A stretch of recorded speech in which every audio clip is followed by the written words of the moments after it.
soy contador público, independiente, Ujú. tengo clientes de distintas actividades Sí. y entre ellas de hace muchísimos años tengo una cantidad importante de empresas de transporte de pasajeros. Ujú. Y bueno, te escuchaba hacer algún comentario respecto de la situación de transporte Sí. y como televidente que seguimos al canal cuando estamos, y ahora como estamos en casa trabajando, lo seguimos casi todos los días. Ujú. Quería simplemente hacer un aporte tratando de aclarar algunas cuestiones. La idea no es polemizar ni nada, sino compartir con ustedes algunas cosas que uno conoce del lado de adentro, que a veces yo me encuentro opinando igual que vos respecto de otras situaciones o de otras actividades. Ujú. Lo que le decía a Romina es que el transporte de pasajeros en todo el mundo, no es una realidad propia de la Argentina, es deficitario, porque la inversión que requiere en unidades es muy importante y el desgaste que tienen las unidades y el tiempo por el cual se las habilita a circular es mucho menor que lo que se necesitaría para poder volver a reponer esas unidades si uno cobrara una tarifa como la que normalmente se cobra por el transporte, por el boleto. Es por eso que para poder cobrar un boleto que, a pesar de que hoy es carísimo, resulte medianamente accesible a la gente que necesita el transporte público, que es el que trabaja, es el que estudia, el que está de a pie, es imprescindible e indefectible que el gobierno nacional, en este caso, subsidie parte de la estructura de costos que en gran medida depende del combustible y de los salarios, que son los dos grandes rubros al que tenés que agregar el de repuestos, porque el tipo de unidad, sobre todo la del transporte de corta distancia, el urbano, tiene un importante desgaste.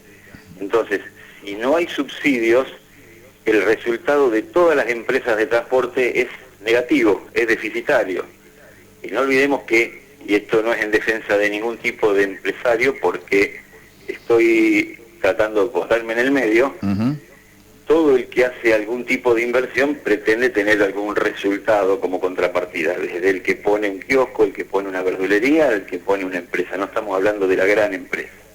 Entonces, desgraciadamente, para que el transporte guarde una determinada relación que permita que se brinde un servicio como el que merece el público que viaja en el transporte público, que las unidades estén a la altura de lo que también merece el usuario, no hay otra opción que el Estado contribuya con un subsidio. Si no, la tarifa, el boleto, para decirlo más claro, debería ser muchísimo, pero muchísimo más alto, porque no hay manera de pagar un micro con el transporte, digamos, de pasajeros a un boleto como el que se cobra, que repito, para el bolsillo del usuario y en el escenario en que estamos viviendo es carísimo, pero para los números que representan el costo de mover las unidades, de pagar los salarios que merecen quienes conducen los colectivos y demás, no alcanza a cubrir. Eso es lo que quería de alguna manera aclarar o tratar de arrimar una opinión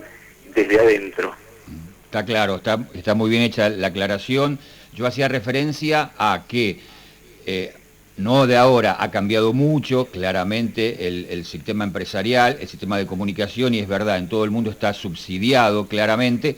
Ahora, hubo un momento en que claramente había utilidades y que los empresarios la llevaban para su propio bolsillo, y está bien, digo, ahora también uno creería que el Estado tiene que ayudar y también ser partícipes a la hora de entender que el empresario no va a ganar los mismos dividendos de hace, no sé, corríjame usted que sabe mucho más que yo, 20, 25 años atrás, cuando había una sola empresa, cuando la gente tomaba mucho más el colectivo porque había mucho menos parque automotor. Ha cambiado radicalmente la fisonomía del transporte público, ¿no?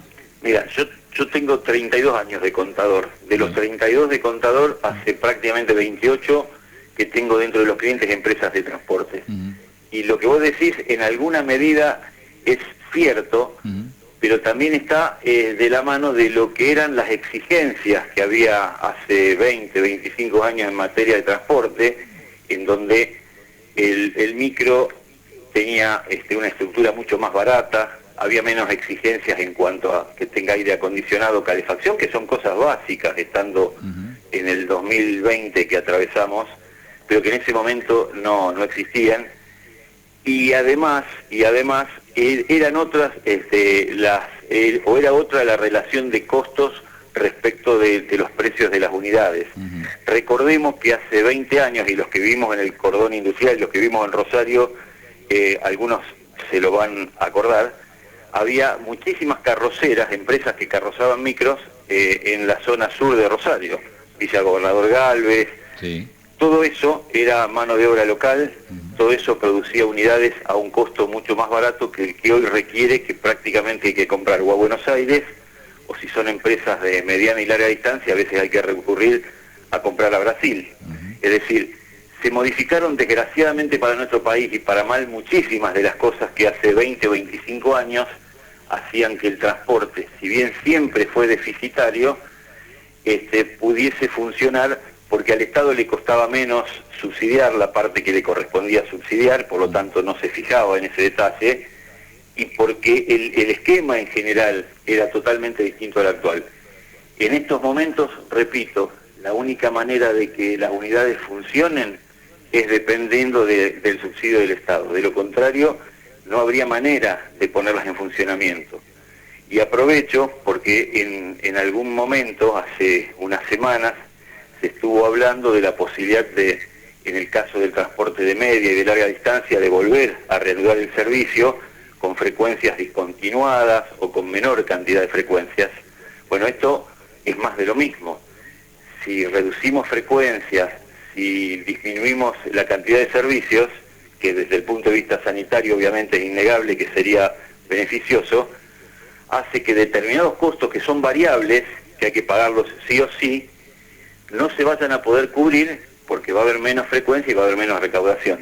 Es un esquema bastante complejo que a lo mejor a la gente que está escuchando no le interesa. Yo simplemente no quiero entrar en las cuestiones técnicas, que hay mucho para hablar, pero simplemente quería dejar en claro que más allá de que uno tenga a veces la imagen de que el empresario se llena de dinero, hoy por hoy el empresario del transporte está sobreviviendo y está haciendo lo que puede, porque también depende de su empresa, porque en muchísimos casos, y sobre todo a nivel local, hay empresas que tienen muchos años en la zona y en donde los empleados son prácticamente parte de la familia de esa empresa.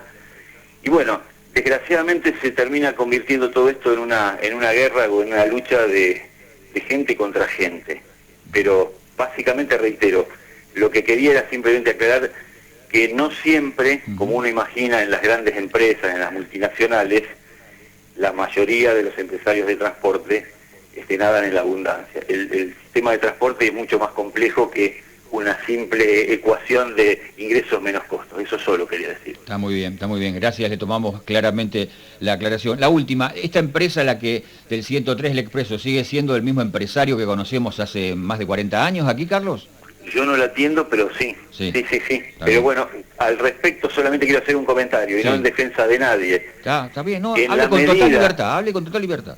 En la medida en que una empresa pueda sumar más líneas, más trazas, de alguna manera hace un tanto menos perdidoso y algo un poquito más rentable el servicio.